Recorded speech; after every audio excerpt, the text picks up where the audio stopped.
어제 국내 증시는 하락했습니다. 주식시장은 살아있는 생물 같다라는 말이 떠오르는 날이었습니다. 앞서 뉴욕 증시 트럼프의 AI 인프라 투자 소식에 강했고 개장 전에 SK하이닉스의 사상 최고 실적도 발표됐지만 우리 시장은 낙폭을 키워갔습니다. 설 연휴를 앞두고 설날 선물을 기대했는데 오히려 불확실성이 커지며 차익 실현 매물이 출회됐습니다.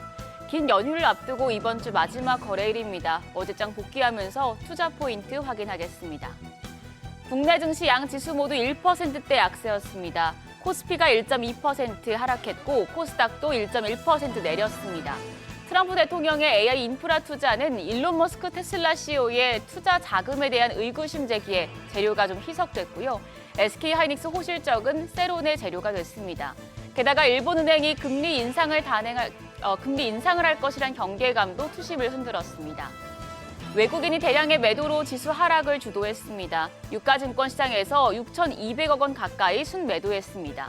기관도 2,000억 원 넘게 팔아치우며 지수에 하방 압력을 줬습니다. 개인만 홀로 7,600억 원 매수 우위를 기록했습니다. 코스닥 시장에서도 메이저 수급 주체의 양매도가 나타났습니다. 외국인이 1,000억 원 가까운 팔자세였고 기관 230억 원 순매도했습니다. 여기서도 개인만 홀로 1,300억 원 넘는 사자세였습니다. 유가증권 시장 시총 상위 종목 중 딱 3종목만 올랐습니다. 삼성 바이오로직스 호실적 발표한 뒤에 성장 기대감이 이어지면서 4% 가까이 뛰어 올랐습니다. 현대차도 실적 발표 이후에 상승 전환하면서 0.2% 상승으로 거래 마쳤습니다. 그리고 약세장에서 유독 강한 모습을 보여준 네이버도 소폭 상승 마감했습니다. 반면 삼성전자가 1.1%, 그리고 호실적으로 낸 SK하이닉스가 2.7% 가까이 하락하며 지수 하락 기여도가 가장 컸습니다. 코스닥 시장에서는 바이오 쪽이 강했습니다. 알테오젠과 HLB, 리가켄바이오, 삼천당 제약까지 모두 1%대 상승세 기록했습니다. 클래시스도 3% 넘게 올랐습니다. 다만 에코프로와 레인보우 로보틱스, 리노공업 등이 2% 내외 약세 보여줬습니다. 환율은 약보합이었습니다. 정기장 마감 시간 달러 기준 30전 내린 1,437원 30전에 거래를 마쳤습니다. 나흘 연속 하락하면서 1,430원대 후반에서 안정을 찾은 모습입니다. 이후 야간 거래에서 환율은 낙폭을 더 키웠습니다.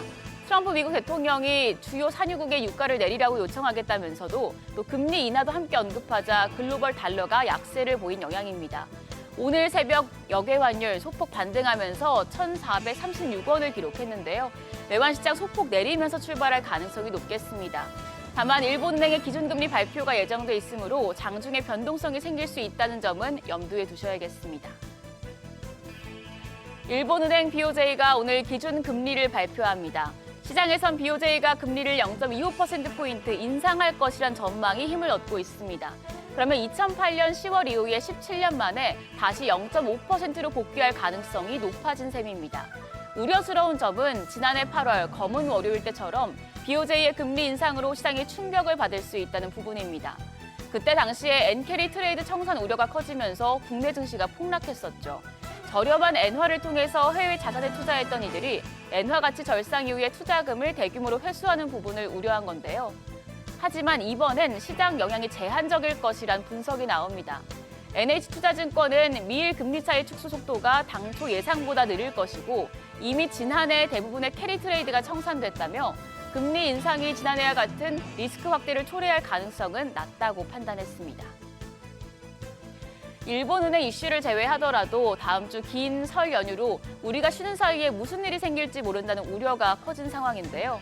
MSCI 한국 지수 ETF, 티커명으로 EWY를 확인하며 대응 전략 세워보시는 건 어떨까요?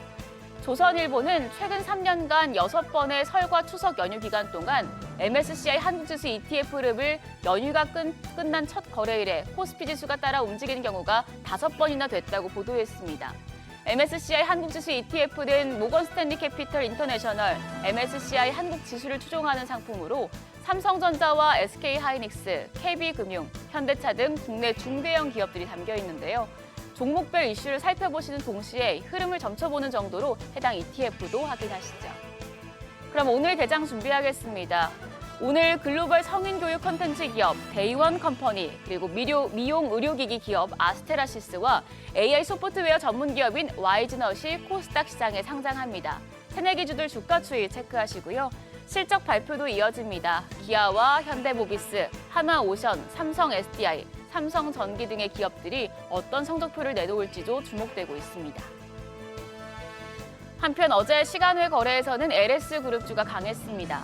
어제 트럼프 AI 인프라 투자 소식에 전선과 전력설비 관련주가 수혜를 받았었는데요. 더불어서 LS일렉트릭이 시장 전망치를 웃도는 깜짝 실적을 발표한 데 따른 것입니다. 오늘장까지 관련주들 강한 모습 보일지 지켜보시죠. 간밤 뉴욕 증시는 트럼프 랠리를 이어갔습니다. 트럼프 대통령이 연준의 금리 인하를 압박하면서 3대 지수가 일제히 올랐는데요.